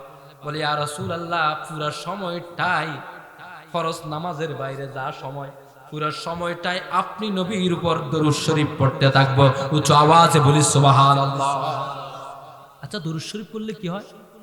ইমাম জালালউদ্দিন সুয়ুতী রাহমাতুল্লাহ আলাইহি কিতাব লিখেছেন, একটা কিতাবের নাম আল কানজুল মাদফুন ওয়াল ফুলকুল মাশহুন। কিতাবের নাম। এই কিতাবের মুকাদ্দমায়, মানে ভূমিকায়, শুরুতে একটা হাদিস এনেছে। এই কিতাব হলো কিসের? যেমন আমরা সবে কদর কয় তারিখ হবে আমরা কেউ জানি? জানি না। তারিখ এমনি জানি 27 রমজান বা 21 রমজান বা 23 রমজান বা 25 রমজান, তবে মশহুর 27 রমজান সবে কদর। কিন্তু এটাই যে কদরের রাত সেটা স্থির করতে পারেন। তো তিনি কিছু আলামত বর্ণনা করেছেন এখানে এই কিতাবের মধ্যে। এভাবে আসরার গুলো, রহস্য করা বিষয়গুলো এই কিতাবে এনেছেন। সেখানে একটা হাদিস এনেছেন। ওই হাদিসে তিনি বলছেন, দুনিয়ার মানুষ শুনো, তুমি যখন একটা দরুদ করো, তুমি মনে করছো দরুদ করলাম, আল্লাহুম্মা সাল্লি আলা সাইয়্যিদিনা মাওলানা মুহাম্মদ ওয়া আলা আলি সাইয়্যিদিনা মাওলানা মুহাম্মদ। আমরা যে দরুদ শরীফ পড়লাম, আমরা তো ভাবছি জবানে সামান্য সময় একটু দরুদ শরীফ পড়লাম, এটার কি ফায়দা? তিনি হাদিস কোট করেছেন, বলে ইন্না লিল্লাহি তাআলা মালাকান, আল্লাহর একটা ফেরেশতা আছে এমন, যেই ফেরেশতা সম্পর্কে তিনি বর্ণনা করছেন, শুনো, ওই ফেরেশতার মাথা মোবারকটা আরশের উপরে। আরশে মাথা কোথায়? ওয়ারিজলাহু তাহতাল আরদিস সাবিআ, আর পা হলো জমিনের একেবারে 7 জমিনের নিচে। লম্বা বুঝতেছেন? 7 জমিনের নিচে থেকে মাথা কোথায় পর্যন্ত? লম্বা কতটুকু বুঝতে পারছেন তো নিশ্চয়? এত লম্বা এক ফেরেশতা আছে আল্লাহর। বলে ওই ফেরেশতার 2টা ডানা আছে, জানাহুন ফিল মাশরিক ওয়া জানাহুন ফিল মাগরিব।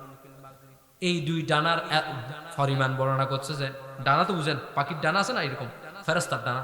বলে এক ডানা দিয়ে পূর্ব পাশ পুরো, আরেক ডানা দিয়ে পশ্চিম পাশ, মানে পুরা পৃথিবী তার কিসে? ডানার ভিতরে।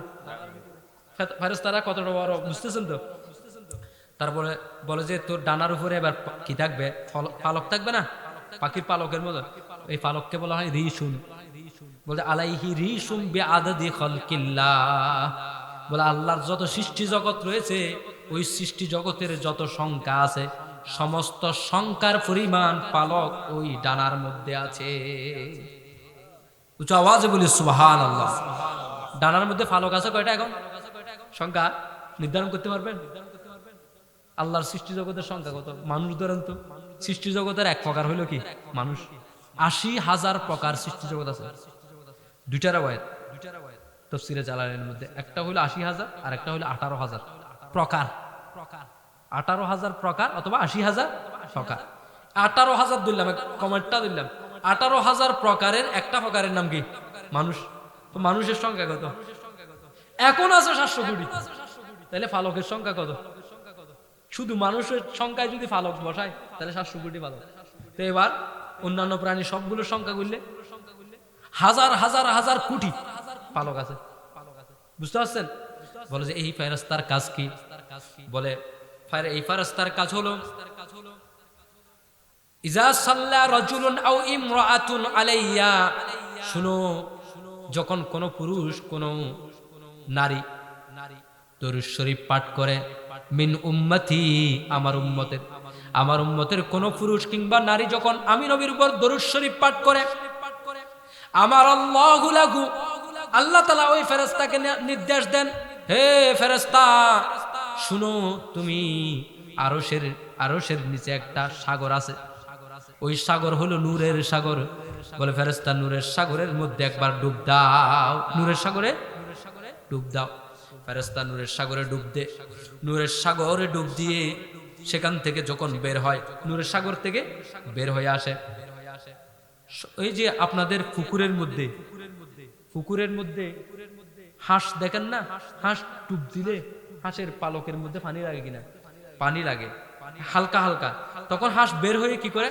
ডানাটা জাপটা দেয় পানিগুলো পড়ে যাওয়ার জন্য। বলে যে ঠিক অনুরূপ ভাবে ওই ফেরেশতা নূরের সাগর থেকে বের হয়ে ডানা চাপটা দেয়, তখন ওই ডানার পানিগুলো বের হয় না? বলে প্রত্যেকটা পালক থেকে কাতরাতুম মিন নূর, একটা নূরের ফোঁটা বের হয়। ওই নূরের ফোঁটা দিয়ে ইয়াখলুকুল্লাহু, আল্লাহ তাআলা সৃষ্টি করেন, মিন কুল্লি কাতরাতিন, ওই প্রত্যেকটা ফোঁটা থেকে, মিন নূরের প্রত্যেকটা ফোঁটা থেকে মালাকান, একজন করে ফেরেশতা। ওই ফেরেশতাগুলো ইস্তাগফিরু লাহু ইলা ইয়াউমিল কিয়ামাহ। বলে আমার নবীর উম্মত যে একবার দরুদ শরীফ পড়েছে, ওই দরুদ শরীফ পাঠকারীর জন্য যে কোটি কোটি হাজার কোটি ফেরেশতা সৃষ্টি হয়েছে, ওই ফেরেশতারা সবাই কিয়ামত পর্যন্ত আল্লাহর কাছে গুনাহ ক্ষমা চাইতে থাকে, মাগফিরাত করতে থাকে। উচ্চ আওয়াজে বলি সুবহানাল্লাহ।